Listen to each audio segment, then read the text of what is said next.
کی اجازت نہیں ہے. تو یہ شرعی مسئلہ پہلے یاد کر لیں. اللہ سے دعا کرتے ہیں کہ اللہ کریم ہمیں حقوق العباد کا خیال رکھنے کی توفیق عطا فرمائے اور ہمیں نیکیوں کو صحیح طریقے سے پورا کرنے کی توفیق عطا فرمائے. تو آواز مزید کم کرنا چاہیں تو کر دیں, ہماری آواز سے کسی کو تکلیف نہیں پہنچے.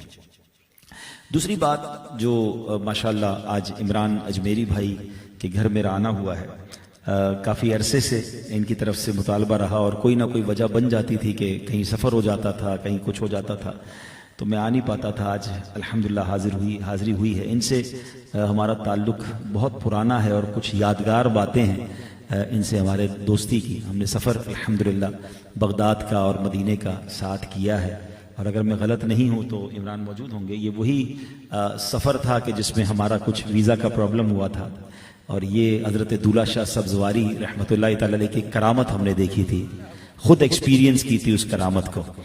اور عمران اگر میں غلطی کروں تو آپ میری وہ یاد دلا دیجئے گا. جو مجھے یاد تھا کہ ہوا یہ ایک بڑا دلچسپ واقعہ ہے, چلے میں سٹارٹ وہیں سے کرتا ہوں کہ میں قبلہ سید عبد القادر شاہ صاحب باپو شریف جن کا پچھلے دنوں میں عرس بھی منایا, اللہ ان کی بے حساب مغفرت فرمائے, محسن دعوت اسلامی ہیں, اور مجھ پر تو ان کو خاص مجھ پر احسان ہے ان کا, میری تربیت میں ان کا بہت بڑا کردار ہے.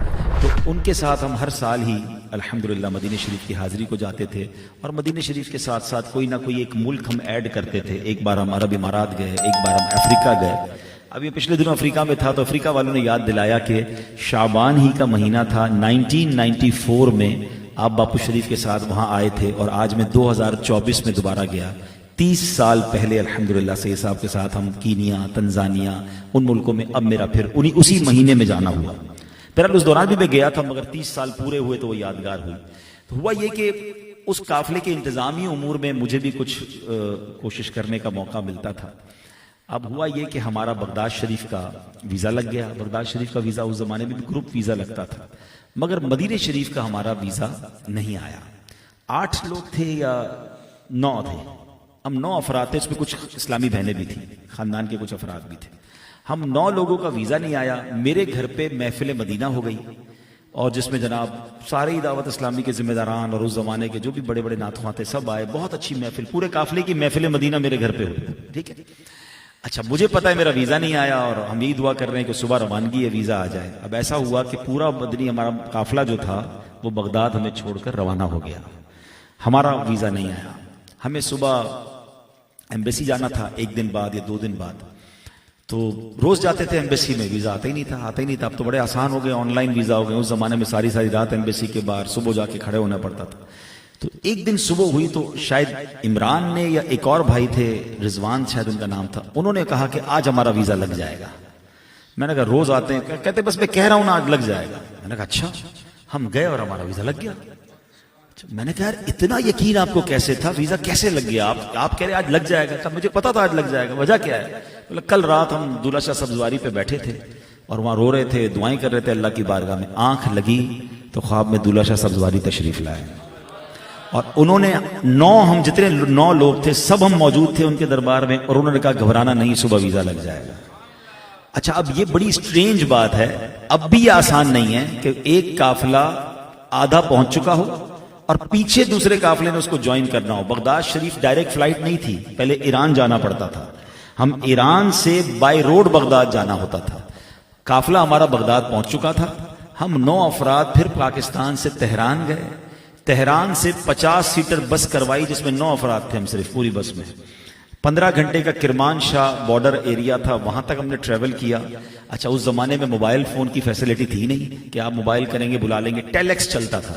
ہم نے ٹیلیکس کے ذریعے پیغام دیا کہ ہم اتنے بجے, اچھا اندازہ ہی تھا بس کبھی لیٹ بھی ہو سکتی ہے جلدی بھی پہنچ سکتی ہے, ہمیں اندازہ تھا کہ اتنے بجے ہم جو ہے پہنچ جائیں گے بغداد بارڈر پہ. ہم نے کہا اس وقت ہم بغداد بارڈر پہ پہنچیں گے, آپ مہربانی کر کے بغداد سے جو اسپانسر ہے اس کو بھیجیے گا. وہ عربی تھا, اس کا نام بھی یاد ہے, نوری اس کا نام تھا. تو بہرحال ہم وہاں پہنچے. اب ہمیں امید بھی نہیں, کوئی ٹیلی فون بھی نہیں, کوئی واٹس ایپ بھی نہیں کہ ہم کسی کو بتائیں. یہ بات میرا خیال ہے کہ آج سے آلموسٹ 27-28 سال 1996 28 سال پرانی بات ہے. میں 28 سال پرانا واقعہ آپ کو سنا رہا ہوں. 1996 سے ہماری عمران سے دوستی ہے یوں سمجھیے. تو 96 میں ہم گئے, ہمارے پاس کوئی موبائل, کوئی واٹس ایپ, کوئی ای میل, یہ فیسلٹی نہیں تھی. ٹیلیکس چلتا تھا بغداد, ان دنوں جنگی حالات تھے. ہمیں امید تھی کہ کوئی نہ کوئی تو آ جائے گا، آپ بس چلے گئے تھے کہ کچھ نہ کچھ ہو جائے گا. ہم بارڈر پہنچے تو اللہ کا کرنا ایسا ہوا کہ واقعی وہ اسپانسر بھی وہاں آ گئے، ہمیں انہوں نے کلیئر بھی کرا دیا اور ہم اپنے قافلے سے جا کے مل گئے. تو اس میں جو ہے نا وہ کہتے ہیں نا وہ شعر سمجھ آیا کہ کہاں کا منصب کہاں کی دولت، قسم خدا کی ہے یہ حقیقت کہ جنہیں بلایا ہے مصطفیٰ نے وہی مدینے کو جا رہے ہیں. دیتا ہوں تجھ کو واسطہ غوث ورا کا مجھ کو، دیتا ہوں تجھ کو واسطہ غوث ورا کا مجھ کو، پھر مسجد نبوی کے دکھلا دے مینار دولا میرے سبزواری، میرے سبزوار دولا شاہ سبزواری میرے سبزواری. بہرحال امیر اہل سنت سے بھی ہم نے سنا ہے کہ مدینے جانا ہو تو دولہ شاہ سبزواری رحمۃ اللہ تعالی کی بارگاہ میں جایا جائے، وہاں جا کے دعا کی جائے. ہم تو خود اس کو ایکسپیرینس کیا بیٹھے ہیں اور ہمیں پتا تھا کہ بالکل جس کو کہتے ہیں نا قافلہ ہی چھوڑ کے چلا گیا ہم کیسے جائیں گے بغداد، کیسے انہیں جوائن کریں گے، کیسے مدینے جائیں گے. تو یہ زندگی کا ایک یادگار واقعہ تھا تو میں نے کہا چلے آپ کو سناؤں. بہرحال درود پاک پڑھنے کے بے شمار فضائل و برکات ہیں، اور سچی بات یہ ہے کہ مدینے جانے کے لیے بھی کثرت سے درود پاک پڑھنا یہ شاندار وظیفہ ہے. جس کو مدینے جانا ہے علماء کہتے ہیں وہ کثرت سے درود پاک پڑھے تو اس کا بلاوا آ جاتا ہے. نبی پاک کا دیدار کرنا ہے تو اس کے لیے بھی کثرت سے درود پاک پڑھنا یہ وظیفہ بڑا کمال کا ہے. تو کوشش کیا کریں کہ کثرت سے درود پاک پڑھیں، اور جو 1000 بار درود پاک پڑھ لے، حدیث پاک میں آتا ہے کہ روزانہ 1000 بار درود پاک پڑھنے والا، خلاصہ حدیث ہے، وہ مرے گا نہیں کہ جب تک جنت میں اپنا مقام نہ دیکھ لے. یعنی مرنے سے پہلے اس کو جنت میں اپنا گھر دکھا دیا جائے گا. سبحان اللہ. تو اب رمضان میں پریکٹس نہیں کریں گے تو کب کریں گے؟ فضول باتوں سے بچائیے اپنے آپ کو، تھوڑا موبائل فون سے بچائیے اور درود پاک کی کثرت کیجیے. اللہ مجھے اور آپ کو کثرت سے درود پاک پڑھنے کی توفیق عطا فرمائے. آئیے مل کر محبت کے ساتھ بآواز بلند درود پاک پڑھ لیں. صلو علی الحبیب صلی اللہ تعالی علی محمد صلی اللہ علیہ وسلم. تھوڑا آگے آ جائیں، میرا خیال ہے کچھ لوگ کھڑے ہیں پیچھے، تو اچھی نیت کے ساتھ. کوئی بات نہیں، ٹھنڈی زمین، جوان بچے ہیں، آ جائے آگے. شاباش. مدینے جانا ہے تو وہاں کے فرش پہ نہیں بیٹھنا. غوث پاک کے بارگاہ میں جائیں گے تو بغداد کا فرش بھی ٹھنڈا ہوگا. کوئی بات نہیں، آگے آ جائے. ماشاءاللہ ماشاءاللہ. آج چونکہ وقت ہمارے پاس مختصر ہے، میں قرآن پاک، چونکہ ماہ رمضان نزول قرآن کا مہینہ ہے، یہ مہینے سے قرآن کو خاص نسبت حاصل ہے. حدیث پاک میں آتا ہے جس کا مضمون ہے کہ جب بندہ قبر میں جائے گا نا تو رمضان اور قرآن اس کی شفاعت کریں گے. رمضان کہے گا یا اللہ میں نے دن میں روزے سے اس کو روکا، روزہ کہے گا، اور قرآن کہے گا کہ یا اللہ میں نے کہا کہ تلاوت کی وجہ سے، تراویح کی وجہ سے یہ جاگتا رہا، قیام کیا اس نے. تو قرآن اور رمضان یہ دونوں شفاعت کریں گے، روزہ اور قرآن شفاعت کریں گے. تو ہمیں قرآن کو تھامنا ہے ماہ رمضان میں. اچھا، اب قرآن کا ایک اسلوب ہے کہ اللہ کریم نے قرآن میں بہت سارے واقعات بیان کیے ہیں، اور قرآن کے واقعات میں ہمارے لیے بہت کچھ سبق موجود ہے. تو آج میں آپ کو ایک ایسا واقعہ سناؤں گا جو ایکچولی اس کائنات کے اولین واقعات میں سے ہے. بنی نو انسان کیسے پیدا ہوئے، کیسے آگے بڑھے. یعنی میں اور آپ آدمی کہلاتے ہیں. ہم کیوں آدمی کہلاتے ہیں؟ کیونکہ ہم حضرت آدم کی اولاد ہیں. ٹھیک، بٹ حضرت آدم علیہ السلام کو کیسے کریٹ کیا گیا، آپ کی جو ہے وہ خلقت کیسے ہوئی، آپ کی تخلیق کیسے ہوئی. انسان کو مٹی سے بنایا گیا. ہم کہتے ہیں نا انسان مٹی سے بنا ہے، تو ایکچولی تو مٹی سے نہیں بنے. ہم تو ماں باپ کے ذریعے پیدا ہوتے ہیں، لیکن چونکہ حضرت آدم کو مٹی سے بنایا گیا تو ایکچولی ہم سارے مٹی سے بنے ہوئے کہلاتے ہیں. ٹھیک ہے.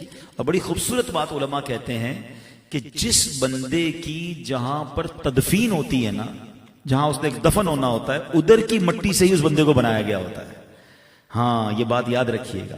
ایک جملہ سنا ہوگا نا، پہنچی وہیں پہ خاک جہاں کا خمیر تھا. جدھر کسی کو مرنا ہوتا ہے نا، آپ نے دیکھا ہوگا ٹریول کر کے بھی بندہ ادھر پہنچتا ہے، پھر وہیں اس کی تدفین ہوتی ہے. تو ایکچولی اس کی مٹی وہاں کی ہوتی ہے. ٹھیک ہے.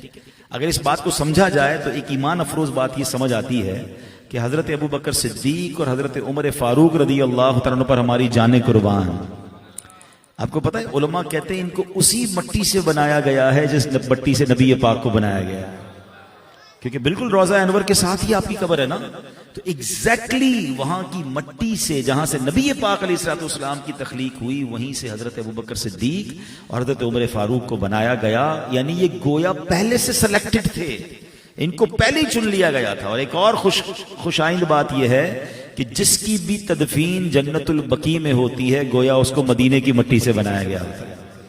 اللہ سے دعا کرتے ہیں کہ یا اللہ بڑی رات ہے, جمعرات کی رات ہے, تیرے خزانوں میں کمی نہیں ہے, اے اللہ مدینے کے سوا ہمیں کہیں موت نہ دینا اور جنت البقیع ہمارا مدفن بن جائے. حضرت آدم علیہ السلام کی جب تخلیق کا وقت آیا تو اللہ کریم نے حضرت عزرائیل علیہ السلام کو زمین پر بھیجا کہ مٹی لائی جائے جس مٹی سے بنانا تھا. تو حضرت آدم علیہ السلام کو کس مٹی سے بنایا گیا؟ That's a beautiful question, very interesting. کہ آپ تو پہلے انسان ہیں اور آپ کی تخلیق ہو رہی ہے تو کون سی مٹی سے بنایا؟ حضرت عزرائیل نے جب مٹی زمین سے لینی چاہی نا تو پوری زمین کی اپر لیئر جو اوپر کی پرت تھی وہ ساری کی ساری سمٹ کر آپ کی مٹھی میں آ گئی. یعنی حضرت آدم علیہ السلام کو زمین کے ہر حصے کی مٹی کی آمیزش سے بنایا گیا. Mixture of the sand of the earth from every part of the earth. کائنات کے ہر جگہ کی مٹی اس میں شامل ہے. پھر علماء اس کی بڑی پیاری تطبیق, بڑی خوبصورت اس کی وجہ بیان کرتے ہیں. کیونکہ حضرت آدم کی اولاد میں ہر قسم کا بندہ پیدا ہونا تھا. جتنے گورے ہیں, انگریز جس کو ہم کہتے ہیں, وہ حضرت آدم کی اولاد ہیں. جتنے افریقن ہیں, بلیک پیپل ہیں, کالے رنگ والے ہیں, وہ بھی آدم کی اولاد ہیں. ہم ایشینز ہیں, گندمی رنگ والے, ہم بھی حضرت آدم کی اولاد سے ہیں. تو ہر رنگ کا, کسی کے بال سیدھے, کسی کے کرلی, کسی کے عجیب و غریب بال ہوتے ہیں, ہر بندہ ایکچولی آدم کی اولاد سے ہے. تو حضرت آدم کو زمین کی تمام مٹی کی آمیزش سے بنایا گیا. اسی طرح ہم اگر ایک ہی جد امجد کی اولاد میں سے ہیں تو کوئی بڑا نرم ہوتا ہے, کوئی بڑا سخت ہوتا ہے, کوئی بڑا خوشگوار موڈ والا ہوتا ہے, کوئی بڑی عجیب عجیب باتیں کر رہا ہوتا ہے. تو آپ کو حضرت آدم کی اولاد میں ہر قسم کا بندہ ملے گا, کیونکہ اس مٹی میں میٹھی مٹی بھی تھی, ترش بھی تھی, کڑوی بھی تھی, سخت بھی تھی, نرم بھی تھی. تو دنیا بھر کا جو کلچر ہے نا وہ گویا سمٹ کر حضرت آدم کی تخلیق میں وہ مٹی آئی.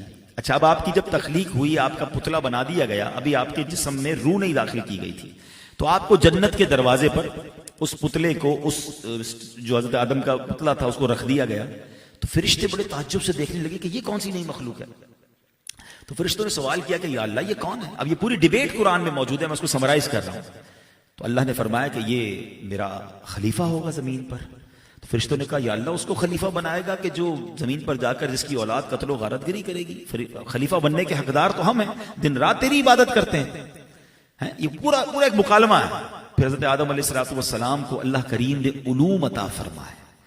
اچھا, علم کتنا عطا فرمایا اس کی مفسرین نے تفصیل لکھی کہ حضرت آدم علیہ السلام کو ایک روایت کے مطابق 6 لاکھ زبانیں عطا فرمائی گئی. 600,000 لینگویجز آپ کو آتی تھی, 6 لاکھ قسم کی بولیاں آپ کو آتی تھی.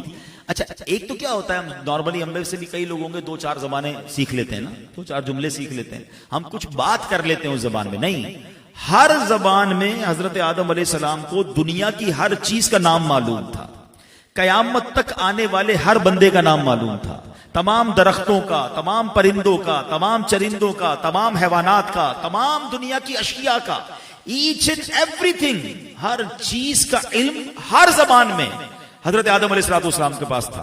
اور پھر اللہ کریم نے فرشتوں سے سوال کیا کہ بتاؤ اس چیزوں کے بارے میں. کہتے ہیں اللہ ہم تو نہیں جانتے. حضرت آدم سے فرمایا تو آپ نے جواب دینا شروع کر دیا. یعنی حضرت آدم کو فوقیت دی گئی علم کی وجہ سے. پھر فرشتوں کو حکم دیا گیا کہ حضرت آدم کو سجدہ کریں. اچھا, حضرت آدم کو جب آپ کے جسم میں روح داخل کی گئی نا, تو سب سے پہلے روح جب سر کی طرف سے داخل ہوئی تو پہلے آپ کی ناک میں روح پہنچی تو آپ کو چھینک آئی. پھر زبان پر روح پہنچی تو آپ کی زبان سے جو پہلا جملہ جاری ہوا وہ تھا الحمدللہ. یعنی کائنات میں سب سے پہلا جملہ اگر کسی انسان نے کہا تو وہ کہا الحمدللہ. اچھا, جب کوئی چھینک کر الحمدللہ کہے تو ہمیں کیا جواب دینا چاہیے؟ یرحمک اللہ, اللہ تجھ پر رحم فرمائے. مگر اس وقت تو کوئی جواب دینے والا ہی نہیں تھا. تو جب آپ نے چھینک کر الحمدللہ کہا تو اس کا جواب رب عز و جل نے خود ارشاد فرمایا. ٹھیک ہے, اب فرشتوں کو سجدہ کرنے کا حکم دیا. اب یہاں سے اس پوری کائنات کا ایک ٹرننگ پوائنٹ شروع ہوتا ہے. بیفور دیٹ پرٹیکولر انسیڈنٹ ایک پرٹیکولر پرسنالٹی ایگزسٹ نہیں کرتی تھی. ہیں؟ شیطان اس دنیا میں شیطان نہیں تھا، اس وقت تک تو وہ عزازیل تھا، وہ تو فرشتوں کا استاد تھا، وہ تو ٹیچر آف اینجلز تھا، وہ تو جنت کا خزانچی تھا، وہ ہزاروں سال عبادت کرنے والا تھا.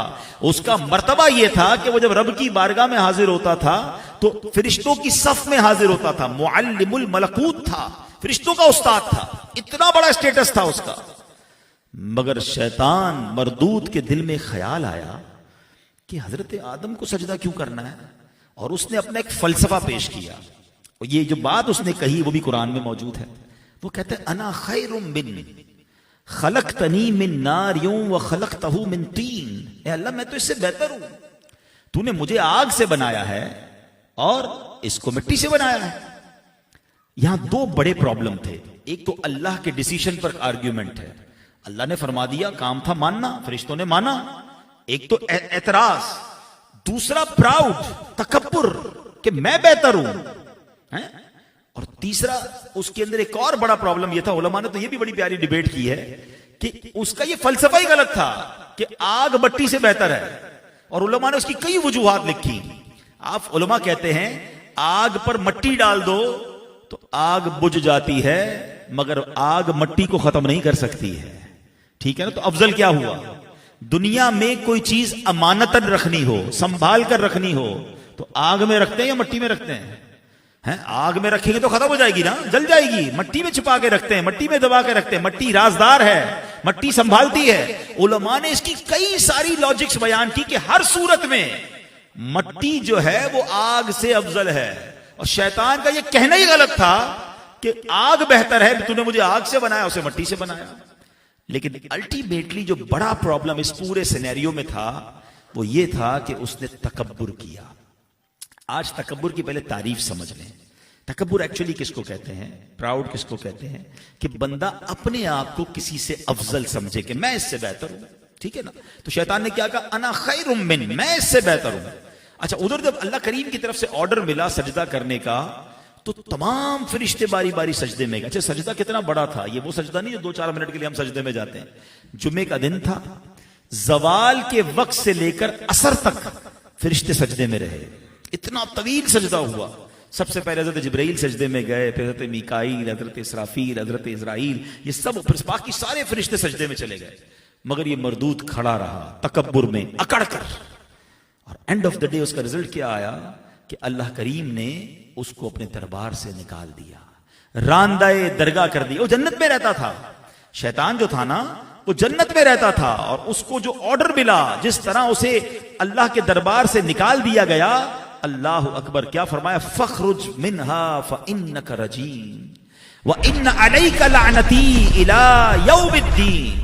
فرمایا تو جنت سے نکل جا، تو راندھا ہوا، لعنت کیا گیا، اور بے شک تجھ پر میری لعنت ہے قیامت تک. اس کا چہرے کا نور چھین لیا گیا، وہ سیاہ ہو گیا، اس کے سارے اعمال برباد کر دیے گئے. تخلیق آدم اور شیطان کو جنت سے جو نکالنے کا واقعہ ہے، اس میں ہم سب کے لیے بہت کچھ درس ہے. علماء نے ایک اور بڑی خوبصورت بات کی ہے کہ اللہ کریم نے مختلف انداز سے انسان کو پیدا کر کے اپنی قدرت کے نظارے دکھائے ہیں. ہو سکتا ہے کسی زمانے میں مرد و عورت یہ کہتے کہ جناب اگر ہم نہ ہوتے ہیں تو اللہ کی یہ جو انسان ہیں یہ اس کی نسل ہی نہ بڑھتی. We are the reasons. ماں باپ ہیں تو اولاد ہے نا، ماں باپ ہی نہ ہوتے، مرد عورت دونوں مل کے سوچ رہے ہوتے تو اللہ نے حضرت آدم کو بغیر باپ اور بغیر ماں کے پیدا کر کے بتایا ان اللہ علی کل شیء قدیر. اچھا جناب، کسی موقع پر کوئی عورت کہتی کہ عورت کے بغیر تو جناب نسل انسانی چلی نہیں سکتی. عورت ہے تو جناب ساری دنیا چل رہی، ماں بنے گی تو عورت آگے نسل انسانی چلے گی نا. تو اللہ نے حضرت حوا کو کیسے پیدا کیا؟ حضرت آدم کی پسلی سے، بغیر عورت کے. نو ویمن انکلوڈ نہیں ہے اس میں. حضرت حوا کی ولادت میں کسی عورت کا کوئی کام نہیں ہے. اللہ نے حضرت آدم کی پسلی سے بی بی حوا کو پیدا کر کے بتایا کہ رب چاہے تو بغیر ماں کی اولاد بھی پیدا کر سکتا ہے. ہو سکتا ہے مرد کسی زمانے میں کہتا جناب مرد ہے تو اولاد انسان چلے گی نا، باپ ہے تو چلے گا. اللہ نے حضرت عیسیٰ کو بن باپ کے پیدا کر کے بتایا کہ میرا رب جو چاہے وہ کرنے پر قادر ہے. یہ تمام اللہ کی قدرت کے نظارے ہیں. ہیں بغیر ماں باپ کے بھی پیدا کر سکتا ہے, بغیر ماں کے پیدا کر سکتا ہے, بغیر والد کے پیدا کر سکتا ہے. سبحان اللہ, انک علی کل شیء قدیر. بہرحال ایک اور جو بات میرا مین ٹاپک ہے جس پر میں نے کچھ بات کرنی ہے, بزنس کمیونٹی کے لوگ بیٹھے ہیں, تاجران بیٹھے ہیں, اللہ پاک نے عزتوں سے نوازا ہے. اس پورے انسیڈنٹ سے جو بات بڑی سیکھنے والی ہے نا وہ یہ ہے کہ تکبر کتنی بری بلا ہے. ٹھیک ہے, ساری زندگی کی عبادت, شیطان نے اتنی عبادت کی جتنی ہم نے نہیں کی ہے. شیطان کے پاس اتنا علم تھا جتنا ہمارے پاس نہیں ہے, کیونکہ وہ فرشتوں کا بھی استاد تھا, جنت میں رہتا تھا, جنت کا خزانچی تھا. اس اسٹیٹس کا لیول تو سمجھو نا. مگر ونس ہی میڈ تکبر, ایک بار زندگی میں اسے تکبر کیا, سب کچھ چلا گیا. اور جو روز تکبر کر رہا ہے, جو آج روز تکبر کر رہا ہے, اس کا کیا بنے گا؟ حدیث پاک آپ سب کو یاد ہوگی, بچپن سے سن رہے ہیں. جس کے دل میں رائی کے دانے کے برابر تکبر ہوگا وہ جنت میں نہیں جائے گا.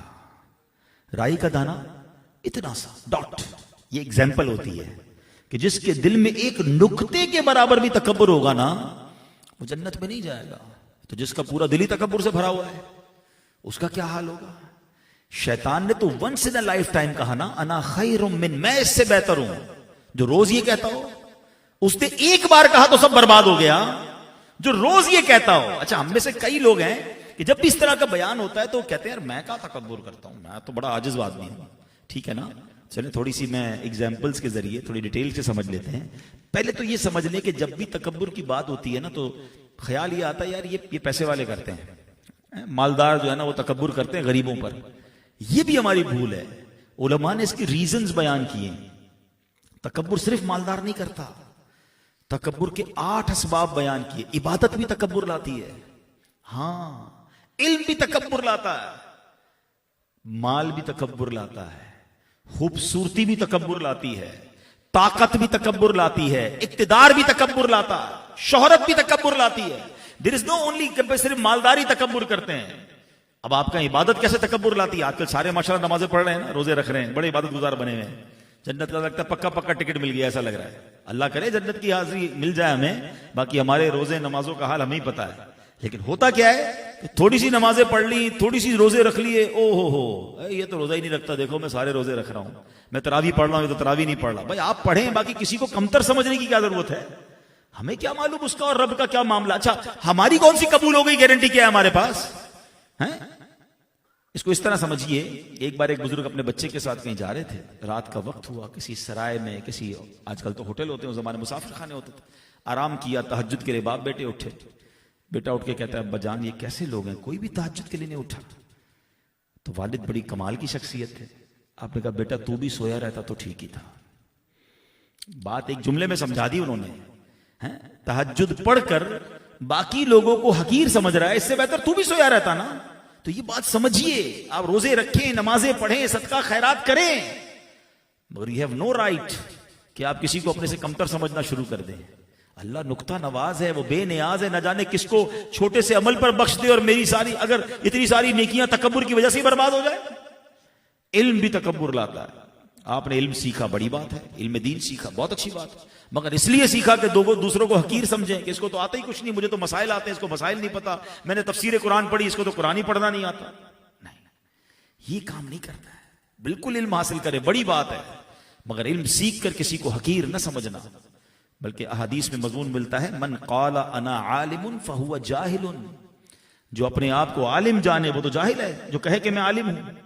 تو یہ اظہار کرنے والے کام نہیں ہوتے. وہ الگ بات ہے کہ علماء کو کچھ اجازتیں ملی ہوئی ہیں کہ کہیں مسائل بتانے کے لیے, علم سکھانے کے لیے, تعارف, نیت کی بات ہے نا. نیت یہ ہے کہ میں اپنا روب جاڑوں گا تو وہ علم بھی وبال بن جائے گا. بالکل اسی طرح مالدار, پیسے والا غریب کے اوپر تکبر کر رہا ہوتا ہے. حسین جو ہوتا ہے, خوبصورت ہوتا ہے, وہ کہتا ہے میرا رنگ گورا, میں جناب چمکتے چہرے والا, اس کا رنگ سانولا ہے. طاقتور کہتا ہے یہ کمزور ہے, میرے پاس اتنی طاقت, اتنا اقتدار, اس کے بعد تو ہے ہی کچھ نہیں, چوٹی کی طرح مسل دوں گا. یاد رکھیے, یہ جتنے تکبر کرنے والے ہیں نا, ایک بات یاد رکھیے گا, چاہے اقتدار ہے, چاہے دولت ہے, چاہے شہرت ہے, چاہے خوبصورتی ہے, چاہے علم ہے, یہ سب رب نے دیا ہے, وہ جب چاہے واپس لے سکتا ہے.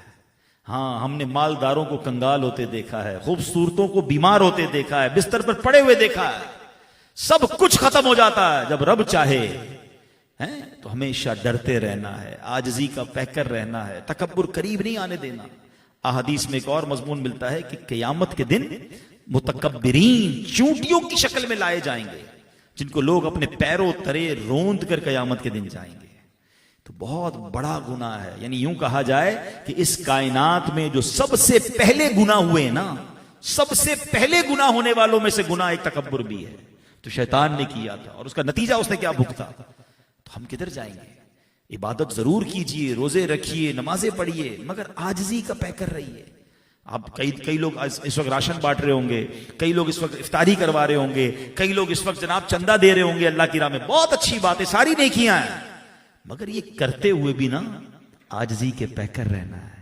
میرا کوئی کمال نہیں کہ میں کسی کو افطاری کرا رہا ہوں، میرا کیا کمال میں کسی کو راشن دے سکتا ہوں، میری اوقات میں کسی کی مدد کر سکتا ہوں، میرے رب نے مجھے دیا ہے، میں ہوں کون جو کسی کی مدد کر سکتا ہوں؟ ارے دینے والا تو اس کی آنکھوں میں آنسو آنے چاہیے کہ اللہ تیری مہربانی، مجھے اس قابل بنایا کہ میری وجہ سے کسی کا افطار ہو رہا ہے، مجھے اس قابل بنایا کہ میں کسی کی مدد کر رہا ہوں، میرے گناہ کتنے ہیں؟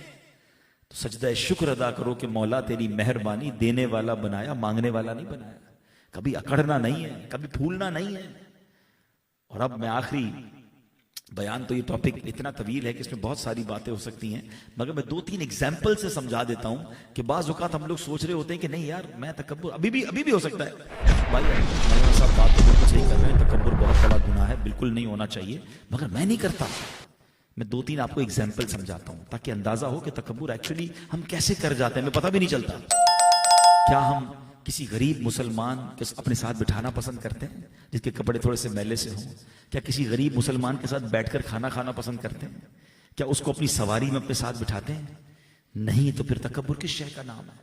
میرے آقا علیہ الصلوۃ والسلام اپنے خادم کے ساتھ بیٹھ کر بھی کھانا کھایا کرتے ہیں، اپنی سواری پر اپنے خادم کو بٹھایا کرتے ہیں۔ کیا اپنی ڈرائیونگ سیٹ کے برابر میں کبھی اپنے ملازم کو بٹھانا پسند کرتے ہیں؟ کیوں نہیں کرتے؟ کیا وہ انسان نہیں ہے؟ اس کا مطلب اپنے آپ کو بہتر سمجھ رہے ہو نا؟ یہ برابر کی سٹنگ کے معاملے میں اتنا تکبر ہے لوگوں میں، اتنا برا فیل کرتے ہیں کہ یہ کدھر بیٹھ گیا ہمارے درمیان۔ بعض اوقات دعوتوں میں یہ نظارے ہوتے ہیں، سلیکٹڈ لوگوں کی الگ نشست ہے، عام لوگوں کی الگ نشست ہے، اس میں غلطی سے کوئی ادھر آ جائے ہیں نیاز کے اندر ہمارے تھال پہ کوئی نہیں بیٹھ سکتا۔ بھائی کیوں نہیں بیٹھ سکتا؟ بلکہ میں آپ کو مشورہ دوں گا، اگر آپ تکبر کو ختم کرنا چاہتے ہیں نا تو آپ غریبوں کے ساتھ بیٹھ کر کھانا کھائیں، مزدوروں کے ساتھ بیٹھ کر کھائیں۔ سبحان اللہ۔ امام حسن رضی اللہ تعالیٰ کے بارے میں آتا ہے کہ ایک بار آپ کہیں جا رہے تھے تو راستے میں کچھ غریب فقراء مسکین بیٹھے روڈ پہ کھا رہے تھے، حضور ہمارے ساتھ بیٹھے، آپ ان کے ساتھ بیٹھ گئے۔ آپ نے فرمایا تمہارا کھا تو نہیں سکتا ہوں، ہم سید ہیں، آل رسول ہیں، ہم صدقہ نہیں لے سکتے، مگر ان کی دل جوئی کے لیے ان کے ساتھ بیٹھے، اور پھر فرمایا میرے گھر آنا، تمہاری میرے گھر دعوت ہے۔ پھر اپنے گھر ان کی دعوت کی۔ تو اپنے دل کو چیک کریں، سلام نہیں لیتے لوگ ہیں۔ دوسری ایگزامپل، میں کیوں سلام کروں؟ لوگ مجھے سلام کریں نا، چھوٹا مجھ سے مجھے سلام کرے، ملازم آ کے مجھے سلام کرے، میرا رشتہ دار غریب ہے وہ مجھے سلام کرے، میں کیوں سلام دوں پہلے؟ تو پھر تکبر کس شے کا نام ہے؟ ایک طرف کہتے ہیں کہ ہم نبی پاک علیہ الصلوۃ والسلام کے غلام ہیں، میرے آقا علیہ الصلوۃ والسلام تو وہ ہیں کہ ہمیشہ سلام میں پہل فرماتے ہیں، چھوٹا بچہ بھی آتا سرکار دو عالم علیہ الصلوۃ والسلام سلام فرماتے ہیں۔ آقا تو سب کے آقا ہے نا، سارے غلام تھے نا صحابہ بھی، مگر وہ آقا ہو کر سب کو سلام کریں۔ میں کہوں نہیں، مجھے ملازم سلام کرے، کبھی ایسا ہوا میں آگے بڑھ کے ملازم کو سلام کروں، ہاتھ ملاؤں، طبیعت پوچھوں، کسی غریب مسجد کے خادم سے جا کے سلام کروں؟ یہ چھوٹی چھوٹی باتیں ہی سمجھنی ہے کہ دل کہیں اور ہے، ذہن کہیں اور ہے، دل تکبر میں ڈوبا ہوا لگتا ہے۔ بلکہ علماء نے تکبر کے علاج میں سے یہ ایک علاج بیان کیا کہ اگر آپ چاہتے ہیں نا آپ کے دل سے تکبر اتر جائے، عاجزی ملے، تو لوگوں کو سلام میں پہل کریں، جس کو جانے جس کو نہ جانے سب کو سلام کریں، آگے بڑھ کر سلام کریں۔ اگر آپ چاہتے ہیں میرے دل سے تکبر اتر جائے، آپ دیکھیں انشاءاللہ بڑی نرمی آ جائے گی دل میں۔ ہم تو سلیکٹڈ لوگوں کو سلام کرتے ہیں، جو جاننے والا ہے اسی کو سلام کرتے ہیں۔ مسجد میں بھی نماز پڑھ کے سلام اسی کو کرنا ہے جس کو جاننے، نہیں جانتے تو سلام ہی نہیں کرتے۔ ایسا نہ کریں، ٹھیک ہے؟ اچھا، پھر تیسری بات جو تکبر میں جو آپ جس کو چیک کر سکتے ہیں، امیر بلائے تو فوراً چلے جائیں، اور غریب بلائے اپنے گھر پہ تو ٹائم ہی نہیں ہے ہمارے پاس، نہیں یار میں بیزی ہوتا ہوں، پتہ نہیں ہے ٹائم نہیں ہے، اب بتائے کیا کھلائے گا غریب آدمی بیچارہ، اس کا مینیو بھی ٹھیک نہیں ہوگا، کہاں اس کے گھر جائیں گے؟ امیر نہ بلائے تو برا لگتا ہے، کیا سب کو دعوت دی سیٹھ صاحب نے مجھے نہیں دی؟ اپنے دل سے پوچھے نا یہ سب کیوں ہے؟ حالانکہ میرے آقا علیہ الصلوۃ والسلام اپنے غلاموں کے گھر جایا کرتے تھے، بلکہ ایک بار تو ایک حبشی غلام آیا، کہتا ہے حضور میرے گھر آپ کی دعوت ہے، میرے پاس پرانی چربی ہے اور کچھ کھجوریں ہیں۔ اس غلام نے مینیو بھی بتا دیا کہ کھلانا کیا ہے۔ مگر میرے آقا علیہ الصلوۃ والسلام اس کے گھر بھی تشریف لے جاتے ہیں. تو ہم اس نبی کی امتی ہیں نا, تو خدا را اپنے دل سے تکبر کو دور کیجئے, چیک کیجئے کہ کہیں میں اس بیماری میں مبتلا تو نہیں, میں کہیں جاؤں لوگ کھڑے نہ ہوں تو برا لگتا ہے, اچھی جگہ پر نہ بٹھائیں تو ناراض ہو جاتے ہیں. اس کا مطلب مجھے اچھی جگہ کیوں ملنی چاہیے کہ میں باقی لوگوں سے اچھا ہوں, سپیریئر ہوں. تکبر اور کس شے کا نام ہے؟ سنت پتہ کیا ہے؟ بندہ محفل میں ہے, جدھر جگہ ملے ادھر بیٹھ جائے, پھلانگنا بھی نہیں چاہیے لوگوں کو. مگر ہم کہ نہیں یار, وی آئی پی سیٹ پہ بیٹھوں گا, وی آئی پی آدمی ہوں. نہیں, لوگ بٹھائیں وہ الگ بات ہے, آپ کے دل میں تمنا نہیں ہونی چاہیے. یہ بڑی باریک لائن ہے جس کو ہمیں سمجھنا ہوگا. اللہ نے اگر آپ کو حسین بنایا ہے تو یہ رب کی مہربانی ہے. اب آپ جناب کسی کا اگر رنگ درست نہیں ہے, بیچارے کا قد چھوٹا ہے, لمبا قد ہے, یا اس کا جسم فربا ہے, تو اس کا نام رکھو گے کہ یہ موٹو ہے تو یہ پتلا ہے, تو یہ لمبا ہے تو کانا ہے تو کالا ہے. سوچئے, اس کا مذاق اڑاتے ہیں, اس کی طرح چل کے دکھاتے ہیں, اس کی طرح بول کے دکھاتے ہیں, اور مذاق اڑا رہے ہوتے ہیں اس کا. خدا کی بارگاہ میں کیا جواب دو گے؟ اس کا دل توڑ رہے ہو. اللہ نے تمہیں اس سے اچھا بنایا, شکر ادا کرو نا. اگر کسی کے اندر کوئی عیب ہے تو اس کا مذاق اڑایا جائے گا. اللہ کی بارگاہ میں شکر ادا کریں کہ مولا میرے پیر سلامت ہے, میرے بھائی کے نہیں, اس کے بھی ٹھیک کر دے. اللہ میری آنکھیں ٹھیک ہیں, اس کی آنکھ بیچارے کی صحیح نہیں دیکھتی, اس کی آنکھ ٹھیک کر دے. اس کو بیچارے کا نام رکھو گے؟ یہ دوستوں میں, نوجوانوں میں بڑا ہوتا ہے. نہ کریں ایسا, یہ دل آزاریاں چھوڑ دیں. ماہ رمضان یہ توبہ کا بھی مہینہ ہے. ہمیں اس مہینے میں توبہ کرنی ہے اور اس بیماری کو اپنے دل سے فارغ کریں. اور اس کا ایک خوبصورت علاج یہ ہے کہ بندہ اللہ سے دعا کرے کہ اے اللہ میرے دل کو تکبر سے پاک کر دے, مجھے عاجزی کا پیکر کر دے. شعر تو بڑا پڑھتے ہیں, تیری عاجزی پہ لاکھوں, تیری سادگی پہ لاکھوں, ہو سلام عاجزانہ مدنی مدینے والے. لیکن ہمارے اندر عاجزی ہے کہ نہیں؟ اگر یہ تکبر دل میں آ گیا نا تو برباد ہو جائیں گے. شیطان ہمارے سامنے مثال ہے, ایک بار تکبر کیا سب چلا گیا. کیا معلوم میرے روزے, نمازیں, عبادتیں سب منہ پہ نہ مار دی جائیں. تو اللہ کرے کہ یہ بات آج ہم سیکھیں. اللہ آج کی رات کی برکت سے ہمیں عاجزی کا پیکر بنا دے, ہمیں سب کے ساتھ نرم کر دے, شفیق کر دے. علماء نے ایک اور بڑا پیارا اس کا انداز لکھا ہے کہ اگر آپ چاہتے ہیں نا کہ آپ کے دل سے تکبر صاف ہو جائے, اپنا سودا سلف, اپنا سامان خود اٹھائیں. کچھ لوگوں کو یہ بھی بڑا برا لگتا ہے جب ملازم ساتھ ہے, وہ میرا چپل اٹھائے گا, وہ میرے بیگ اٹھائے گا, میں کیوں اٹھاؤں؟ اگر آپ کو یہ فیسلٹی حاصل بھی ہے نا کہ آپ کا سامان کوئی اور اٹھاتا ہے, تو آپ جان بوجھ کر اپنا سامان پبلک میں اٹھا کر جائیں. روایتوں میں یہاں تک آتا ہے کہ نبی پاک تو گھر کی سبزی اٹھا کر جاتے تھے. حالانکہ کتنے خادم, سارے صحابہ خادم تھے, مگر کیا عاجزی کا انداز تھا. کاش ہمیں بھی یہ انداز سیکھنے کو مل جائے, ہم بھی عاجزی کے پیکر بن جائیں. باتیں تو بڑی بڑی کرتے ہیں, لیکن چلیں بزرگوں کی باتیں ہیں, بڑوں کی باتیں ہیں, اللہ ان کے صدقے ہمیں بھی عاجزی نصیب فرمائے. ایسی پیاری باتیں دعوت اسلامی کے پیارے ماحول میں سیکھی اور سکھائی جاتی ہیں. آپ بھی اس پیارے ماحول سے وابستہ رہیں. اور الحمدللہ اس مہینے میں جہاں آپ نے بہت ساری نیکیاں کرنی ہیں, وہاں سخاوت بھی کرنی ہے. میرے آقا علیہ الصلوۃ والسلام کا ایک انداز تھا کہ اس مہینے میں آپ خوب سخاوت فرماتے تھے. جبریل امین آتے تھے پیارے آقا کے پاس صلی اللہ تعالی علیہ وسلم, قرآن کا دور ہوتا تھا, اور صحابہ کہتے جب جبریل امین آتے تھے نا تو نبی پاک اتنی سخاوت فرماتے کہ تیز آندھی سے زیادہ آپ کی سخاوت کا دریا بہتا تھا. جو سائل آتا آپ اسے عطا فرماتے. تو اس مہینے میں خوب خرچ کریں. اللہ کی راہ میں خرچ کرنے سے مال کم نہیں ہوتا, یاد رکھیے گا. یہ حدیث پاک نبی پاک نے قسم اٹھا کر فرمائی ہے. تو اپنے غریب رشتہ داروں کا خیال رکھیں, اپنے ملازمین کا خیال رکھیں, آس پڑوس کے لوگوں کو دیکھیں اور خرچ کریں. انشاءاللہ یہ ملٹی پلائی ہوگا, یہ واپس آپ کو ملٹی پلائی ہو کر ہی ملے گا.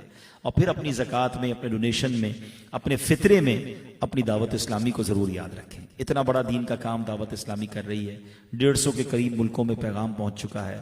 سال کی 600 کے قریب مسجدیں بنائی جا رہی ہیں. الحمدللہ دعوت اسلامی کے مدارس اور جامعات میں ملا کر 5 لاکھ سے زیادہ بچے اور بچیاں بغیر فیس کے قرآن پاک پڑھ رہے ہیں, درس نظامی کر رہے ہیں. اب تک 5 لاکھ سے زیادہ بچے بچیوں نے درس نظامی اور حفظ و ناظرہ قرآن ختم کر لیا ہے. تو یہ کتنی بڑی بات ہے. اور پھر الحمدللہ دنیا بھر میں ویلفیئر کے جو کام ہو رہے ہیں, چاہے وہ سندھ کا بلوچستان کا سیلاب ہو, یا ترکیہ اور شام کا زلزلہ ہو, یا فلسطین اور غزہ کے مسلمانوں کی مدد ہو, ہر طرف آپ کو الحمدللہ FGRF کے اسلامی بھائی کام کرتے نظر آ رہے ہیں. تو جو تنظیم اتنا بڑا دینی کام کر رہی ہو, اتنا بڑا ویلفیئر کا کام کر رہی ہو, سچی بات تو یہ ہے کہ ہمارے پیسوں کا نصیب جاگتا ہے کہ ہم ایسی تحریک کو اپنے ڈونیشن دیں اور ہم اتنے بڑے دین کے کام میں ساتھی بن جائیں.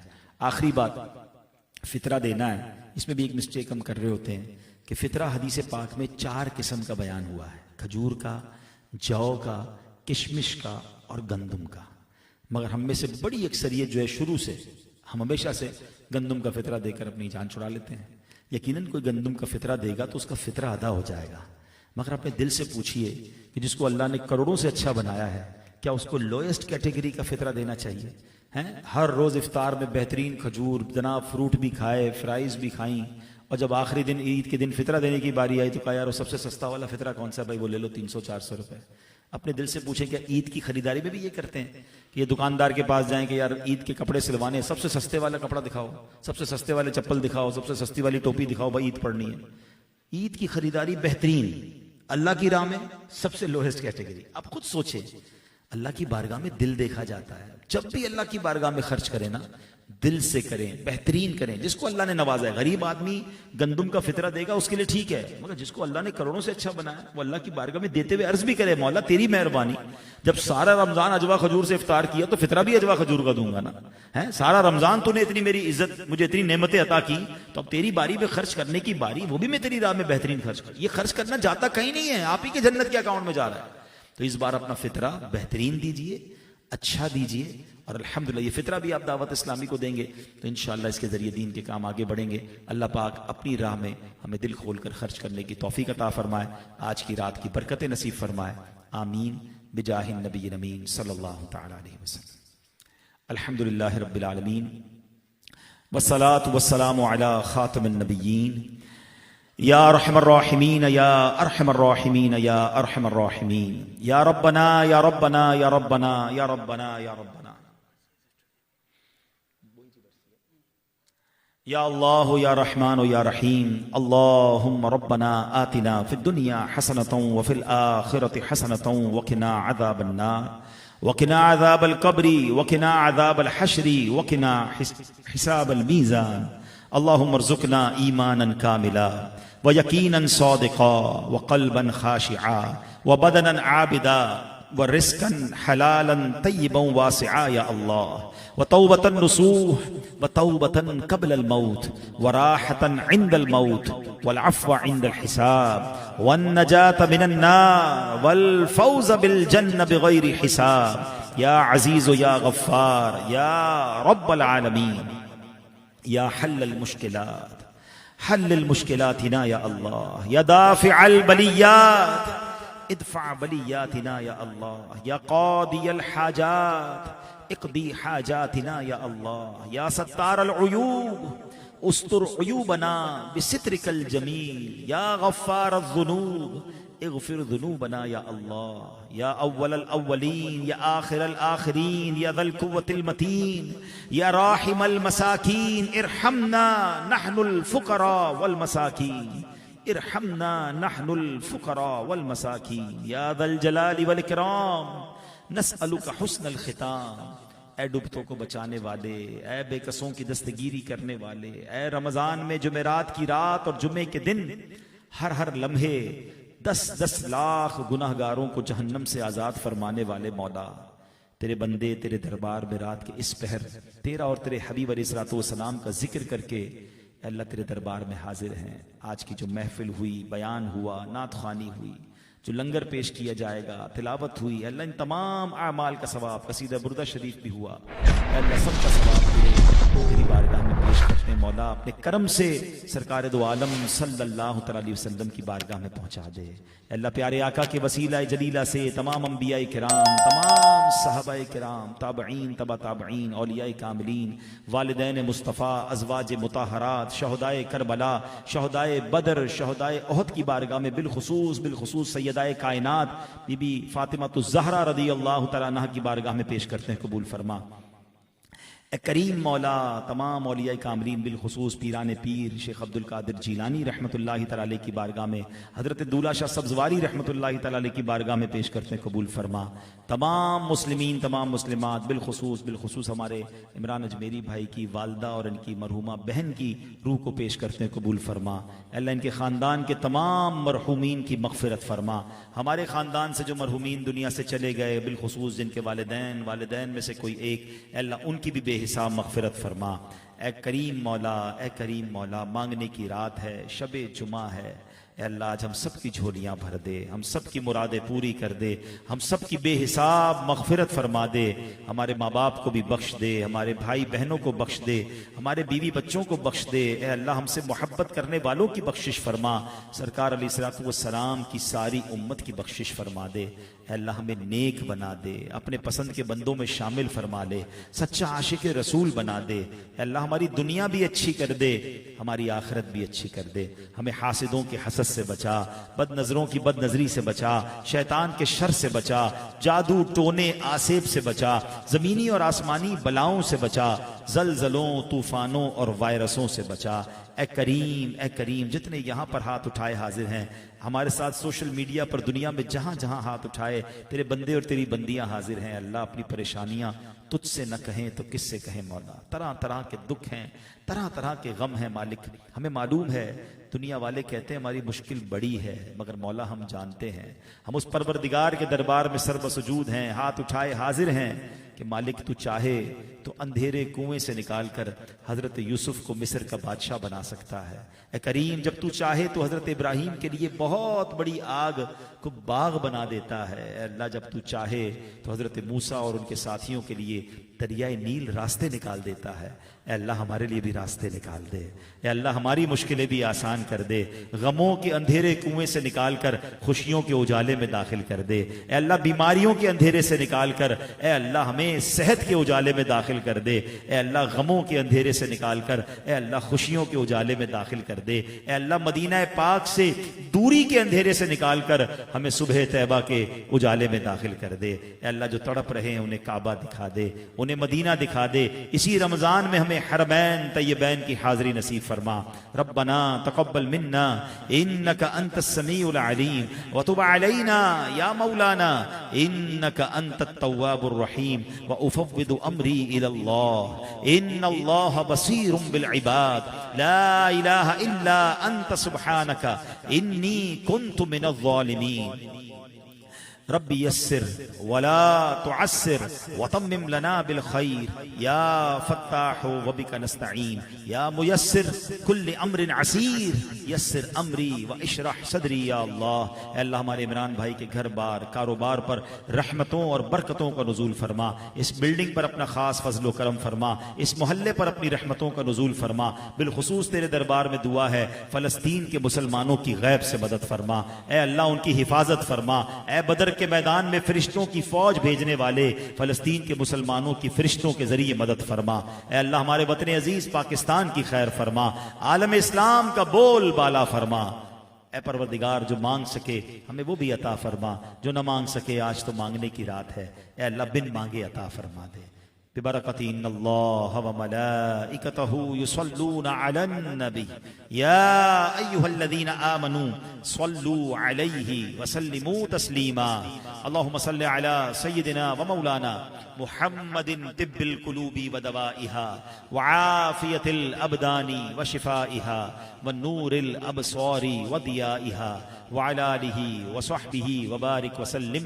جب دم واپسی ہو یا اللہ، سامنے ہو روضہ رسول اللہ اور لب پہ ہو لا الہ الا اللہ محمد الرسول اللہ۔ ادب و شوق کے ساتھ دو اشعار صلاۃ والسلام۔ جان رحمت لاکھوں سلام، شمع بزم ہدایت پہ لاکھوں سلام، جی سوہانی گھڑی چمکا طیبہ کا چاند، اس دل افروز ساعت پہ لاکھوں سلام، غوث اعظم امام متقی والنقا، جلوہ شان قدرت پہ لاکھوں سلام، کاش محشر میں جب ان کی آمد ہو اور بھیجے سب ان کی شوکت پہ لا مجھ سے خدمت کے قدسی کہے ہاں رضا مجھ سے خدمت کے قدسی کہے ہاں رضا مصطفیٰ جان رحمت پہ لاکھوں سلام الصلاة والسلام عليك يا رسول الله وعلى آلك وأصحابك يا حبيب الله ببركة إن الله وملائكته يصلون على النبي يا أيها الذين آمنوا صلوا عليه وسلموا تسليما صلى الله على النبي الأمي وآله صلى الله عليه وسلم صلاة وسلاما عليك يا سيدي يا رسول الله جب دم واپسی ہو یا اللہ سامنے ہو روضہ رسول اللہ اور لب پہ ہو لا الہ الا اللہ محمد